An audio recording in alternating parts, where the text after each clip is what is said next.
प्यारे भक्तों, क्या आपको संतान प्राप्ति में कोई बाधा आ रही है? क्या आप चाहते हैं कि आपका पुत्र एक तेजस्वी और स्वस्थ संतान हो? क्या आपके संतान जन्म के बाद बार बार स्वास्थ्य समस्याएं हो रही हैं? तो आपको शनि महाराज का इस मंत्र का जाप अवश्य करना चाहिए, क्योंकि यह मंत्र बहुत ही शक्तिशाली और अचूक मंत्र है। इस मंत्र के नियमित 108 बार जाप करने मात्र से ही आपका पुत्र तेजस्वी और बुद्धिमान हो जाएगा और गर्भधारण में आ रही बाधाएं समाप्त हो जाएंगी। संतान दीर्घायु और बुद्धिमान बन जाएगा। इसलिए प्यारे भक्तों, आप शनि देव के इस महामंत्र का जाप अवश्य करें। और जब भी आप इस मंत्र का जाप करें तो इस वीडियो को अपने मोबाइल फोन पर या स्पीकर पर चलाकर छोड़ दें, ताकि आप बिना कोई समस्या के इस महामंत्र का जाप कर पाएं। यह मंत्र बहुत ही शक्तिशाली और प्रभावशाली मंत्र है। इस मंत्र के जाप से पुत्र प्राप्ति के योग भी प्रबल होते हैं और संतान का जीवन सुरक्षित और सुखद होता है। घर में खुशहाली और समृद्धि बनी रहती है। इसलिए प्यारे भक्तों, अगर आप भी चाहते हैं कि आपका पुत्र हमेशा खुश रहे, तो आप इस मंत्र का जाप अवश्य करें और नियमित 108 बार करें और पूरी श्रद्धा के साथ करें। तभी आप शनि महाराज के असीम कृपा के भागी बन पाओगे। और अगर आप शनि देव का आशीर्वाद प्राप्त करना चाहते हैं तो इस वीडियो को लाइक और चैनल को सब्सक्राइब जरूर कर दीजिए और कमेंट बॉक्स में जय शनि महाराज अवश्य लिख दीजिए। तो चलिए भक्तों, मंत्र का जाप करना प्रारंभ करते हैं। ओम ह्रीं श्रीं क्लीं शन शनैश्चराय महाक्रूराय नमः। ओम ह्रीं श्रीं क्लीं शन शनैश्चराय महाक्रूराय नमः। ओम ह्रीं श्रीं क्लीं शन शनैश्चराय महाक्रूराय नमः।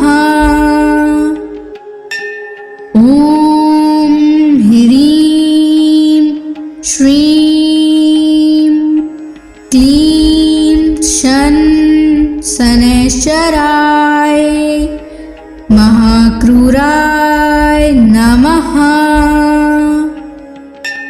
ओम ह्रीं श्रीं क्लीं शन शनैश्चराय महाक्रूराय नमः। ओम ह्रीं श्रीं क्लीं शन शनैश्चराय महाक्रूराय नमः। ओम ह्रीं श्रीं क्लीं शन शनैश्चराय महाक्रूराय नमः। ओम ह्रीं श्रीं क्लीं शन शनैश्चराय महाक्रूराय नमः। ओम ह्रीं श्रीं क्लीं शन शनैश्चराय महाक्रूराय नमः। ओम ह्रीं श्रीं क्लीं शन शनैश्चराय महाक्रूराय नमः। ओम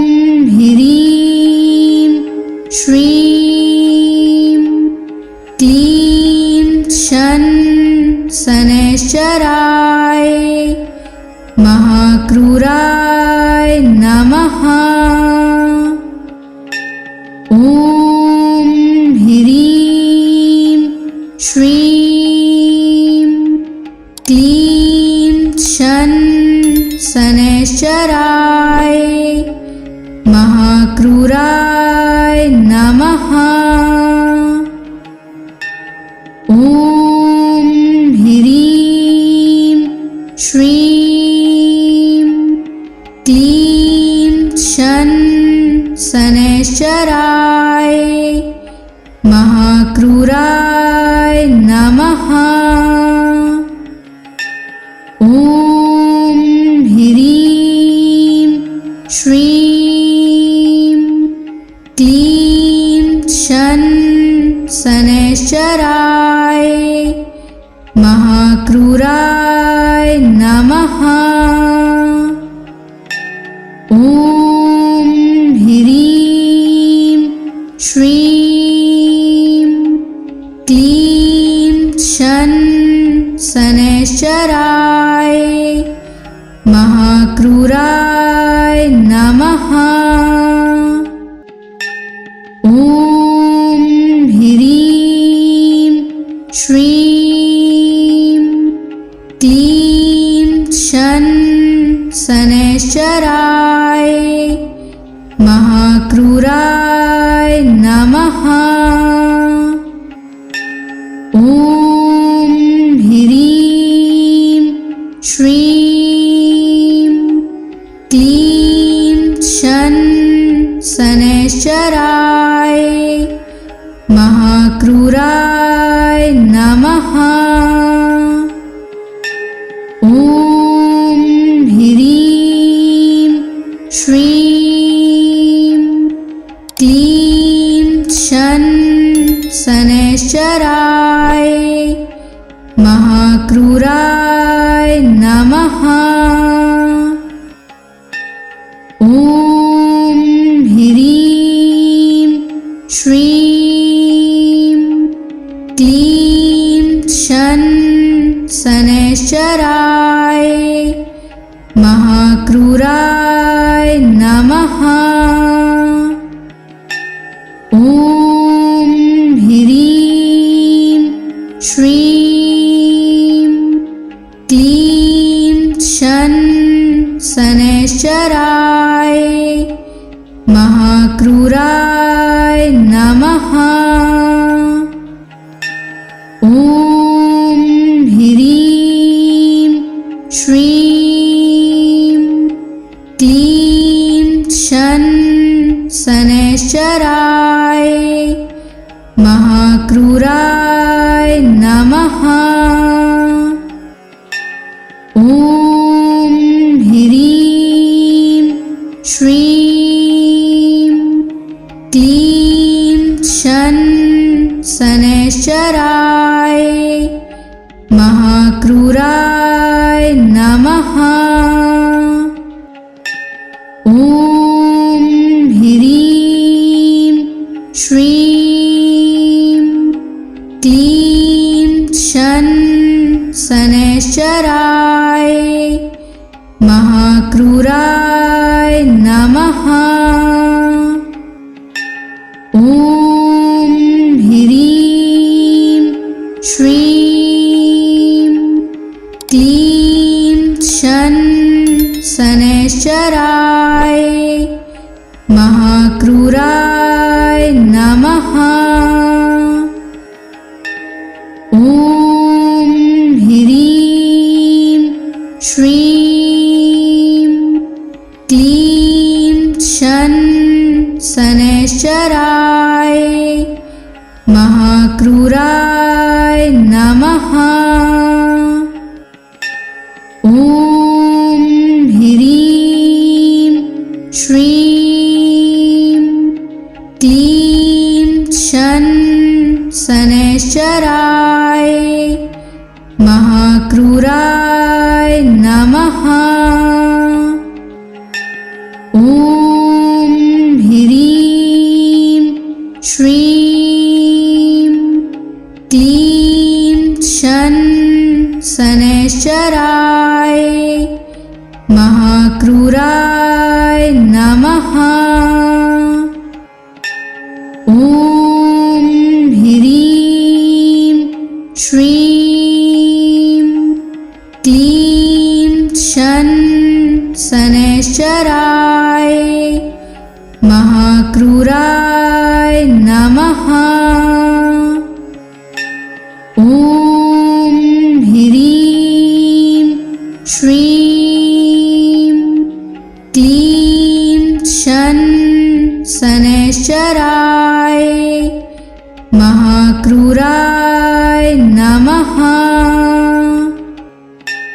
ॐ ह्रीं श्रीं क्लीं शन शनैश्चराय महाक्रूराय नमः।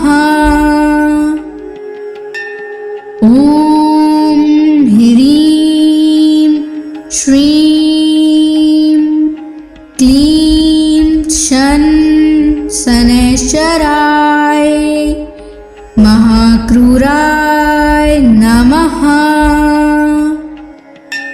ॐ ह्रीं श्रीं क्लीं शन शनैश्चराय महाक्रूराय नमः।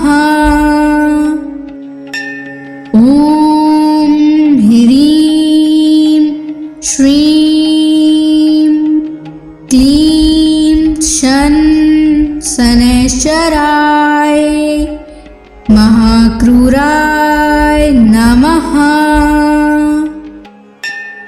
ॐ ह्रीं श्रीं क्लीं शन शनैश्चराय महाक्रूराय नमः।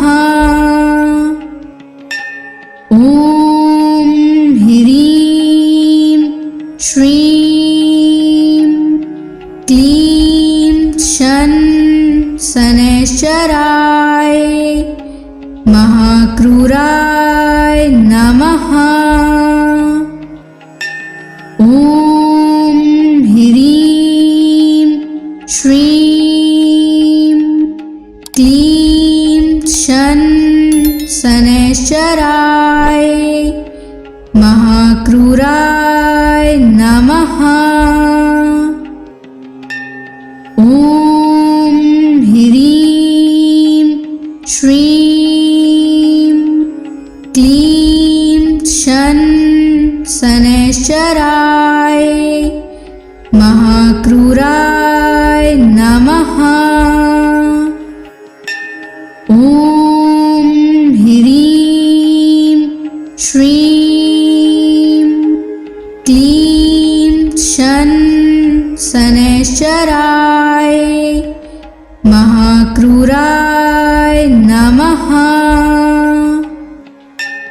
ॐ ह्रीं श्रीं क्लीं शन शनैश्चराय महाक्रूराय नमः। ॐ ह्रीं श्रीं क्लीं शन शनैश्चराय महाक्रूराय नमः। ॐ ह्रीं श्रीं क्लीं शन शनैश्चराय महाक्रूराय नमः। ॐ ह्रीं श्रीं क्लीं शन शनैश्चराय महाक्रूराय नमः। ॐ ह्रीं श्रीं क्लीं शन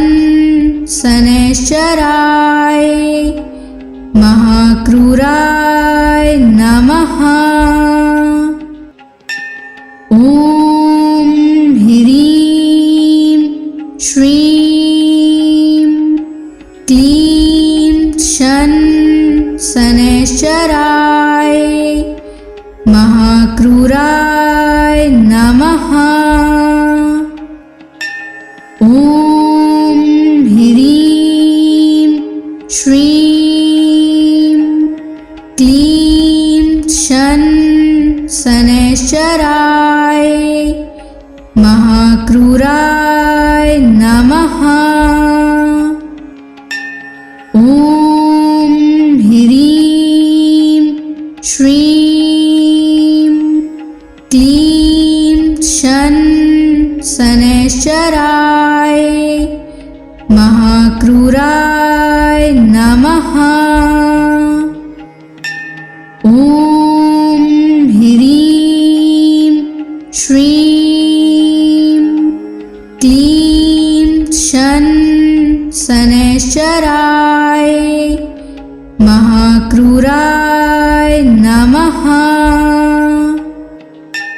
ॐ ह्रीं श्रीं क्लीं शन शनैश्चराय महाक्रूराय नमः।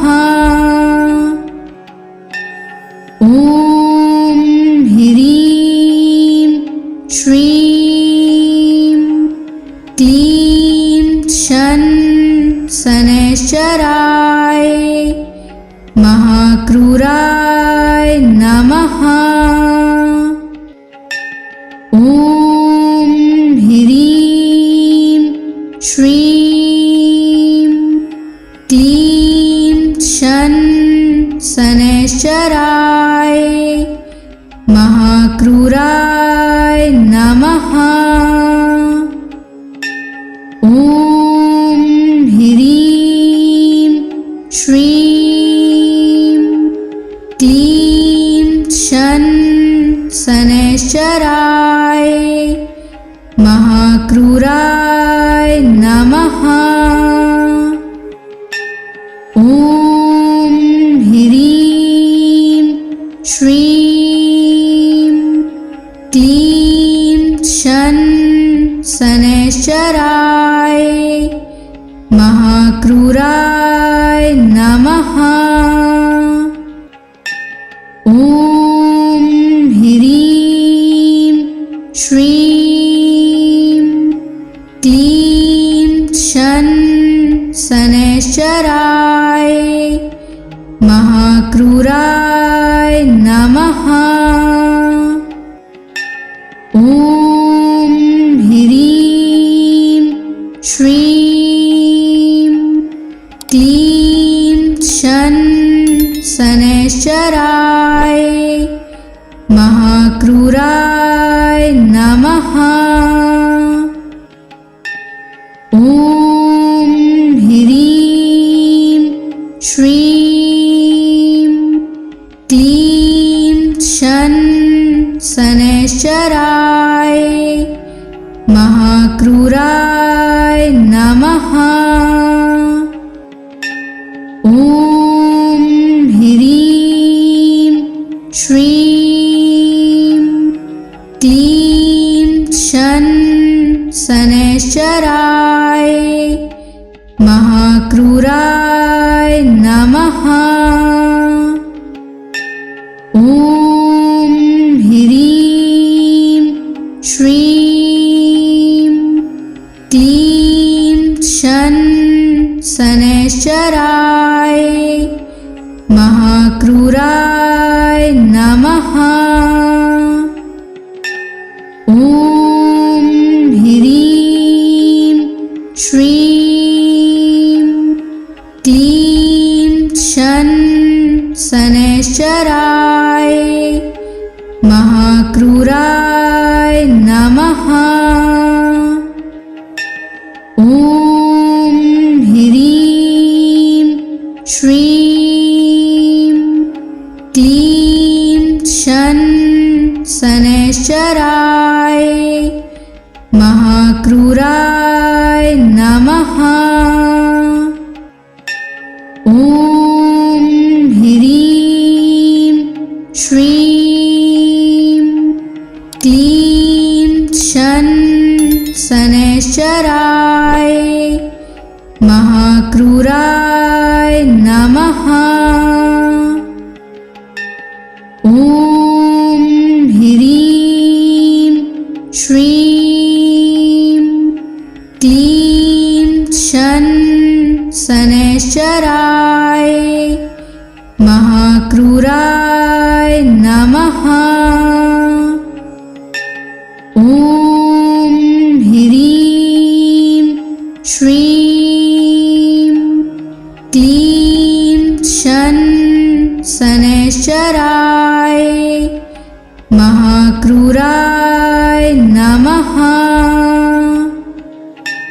ॐ ह्रीं श्रीं क्लीं शन शनैश्चराय महाक्रूराय नमः।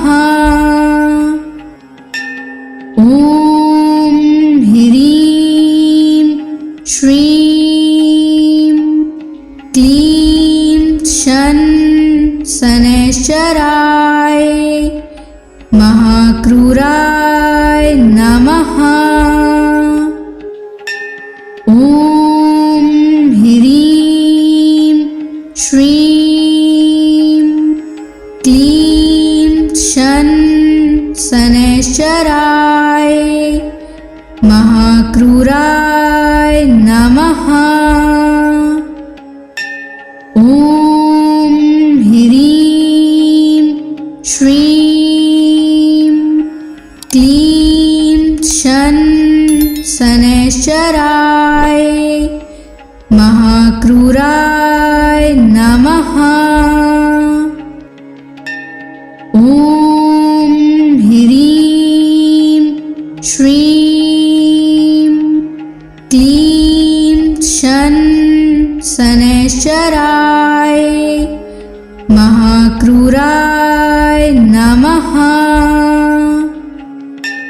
ॐ ह्रीं श्रीं क्लीं शन शनैश्चराय महाक्रूराय नमः।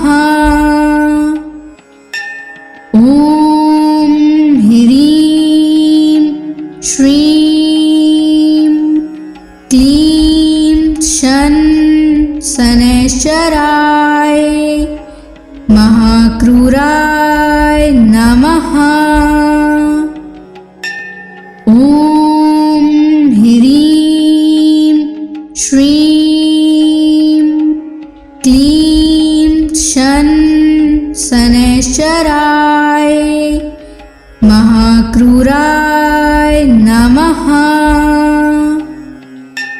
ॐ ह्रीं श्रीं क्लीं शन शनैश्चराय महाक्रूराय नमः। ॐ ह्रीं श्रीं क्लीं शन शनैश्चराय महाक्रूराय नमः। ॐ ह्रीं श्रीं क्लीं शन शनैश्चराय महाक्रूराय नमः। ॐ ह्रीं श्रीं क्लीं शन शनैश्चराय महाक्रूराय नमः। ॐ ह्रीं श्रीं क्लीं शन शनैश्चराय महाक्रूराय नमः। ॐ ह्रीं श्रीं क्लीं शन शनैश्चराय महाक्रूराय नमः। ॐ ह्रीं श्रीं क्लीं शन शनैश्चराय महाक्रूराय नमः। ॐ ह्रीं श्रीं क्लीं शन शनैश्चराय महाक्रूराय नमः। ॐ ह्रीं श्रीं क्लीं शन शनैश्चराय महाक्रूराय नमः। ॐ ह्रीं श्रीं क्लीं शन शनैश्चराय महाक्रूराय नमः। ॐ ह्रीं श्रीं क्लीं शन शनैश्चराय महाक्रूराय नमः।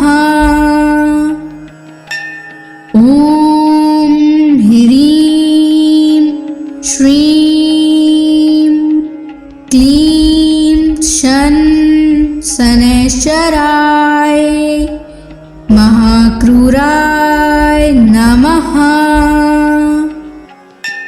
ॐ ह्रीं श्रीं क्लीं शन शनैश्चराय महाक्रूराय नमः। ॐ ह्रीं श्रीं क्लीं शन शनैश्चराय महाक्रूराय नमः।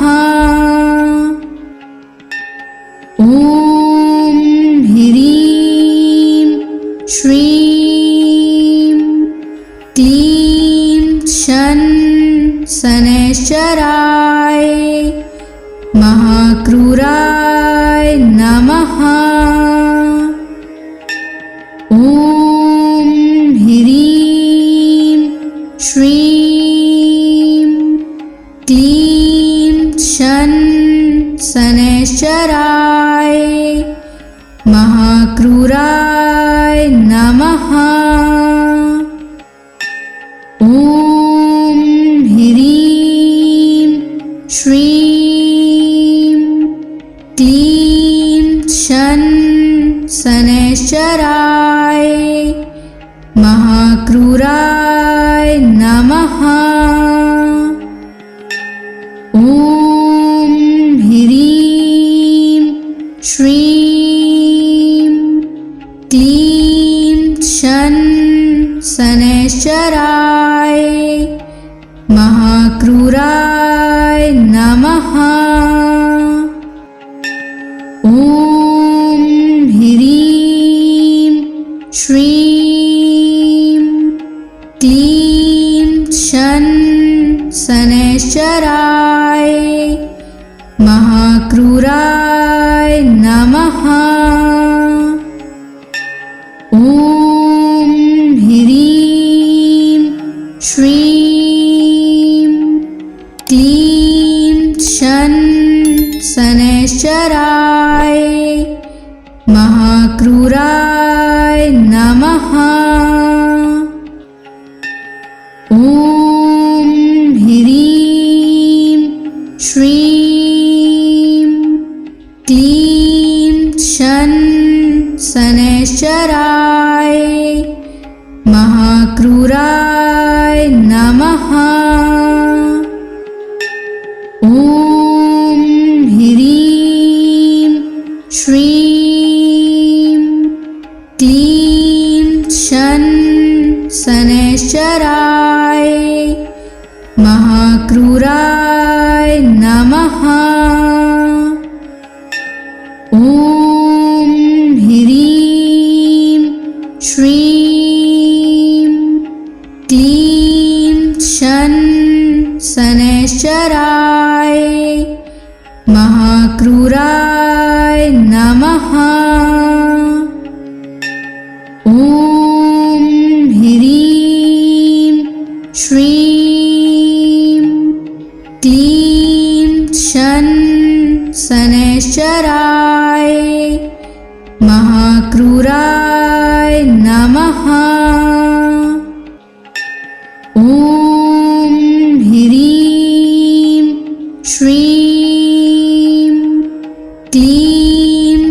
शन शनैश्चराय महाक्रूराय नमः।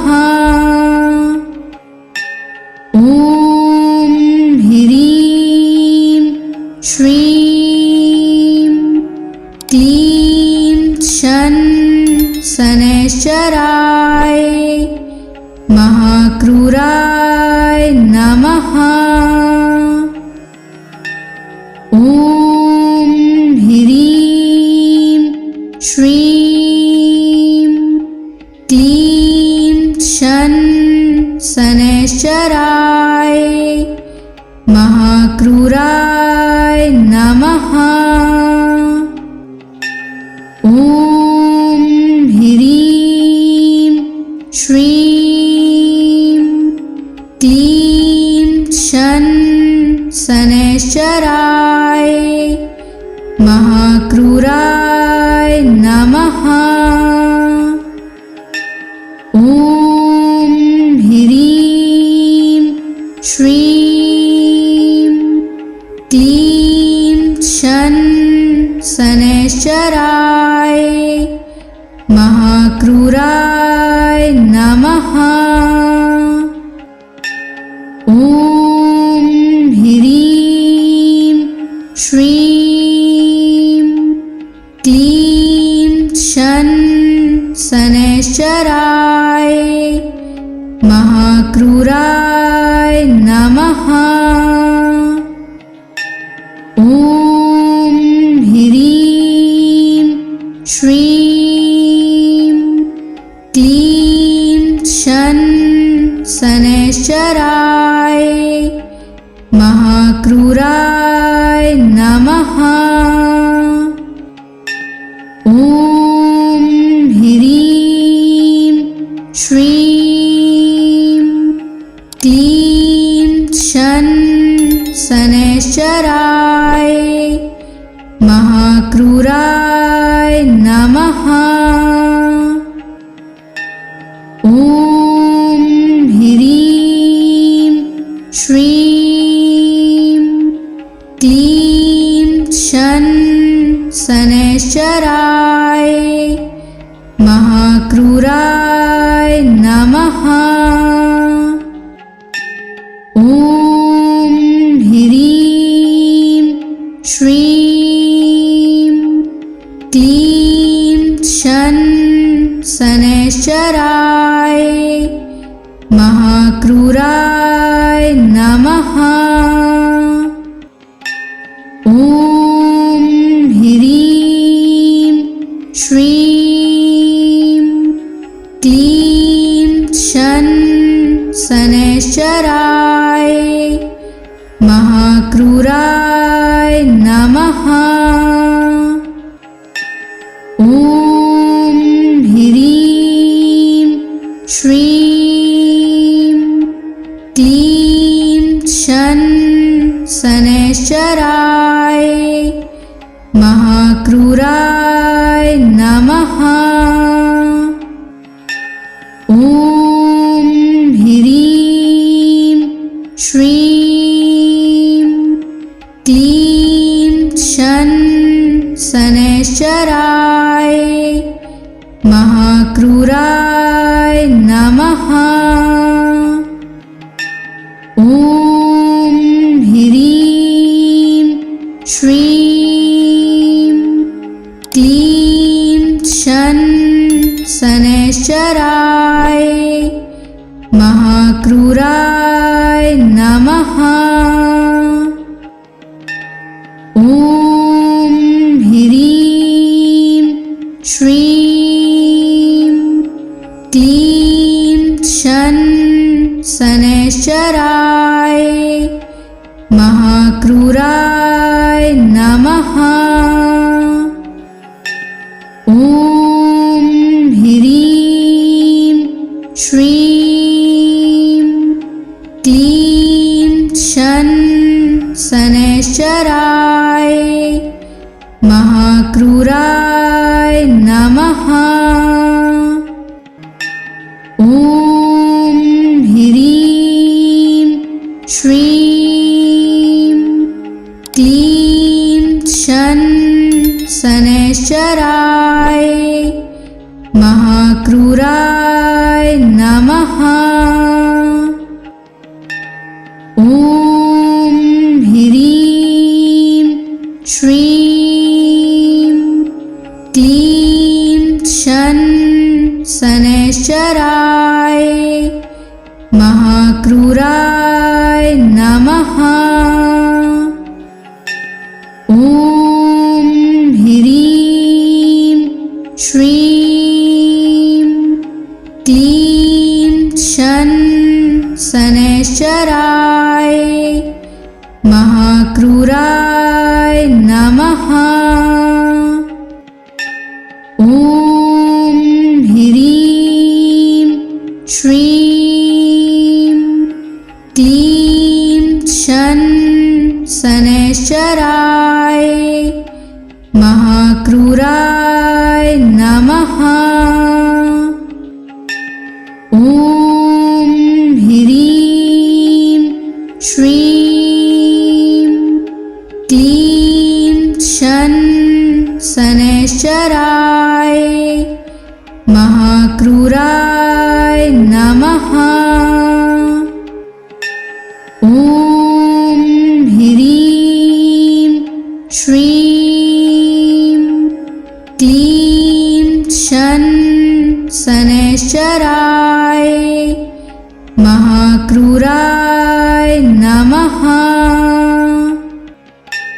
ॐ ह्रीं श्रीं क्लीं शन शनैश्चराय महाक्रूराय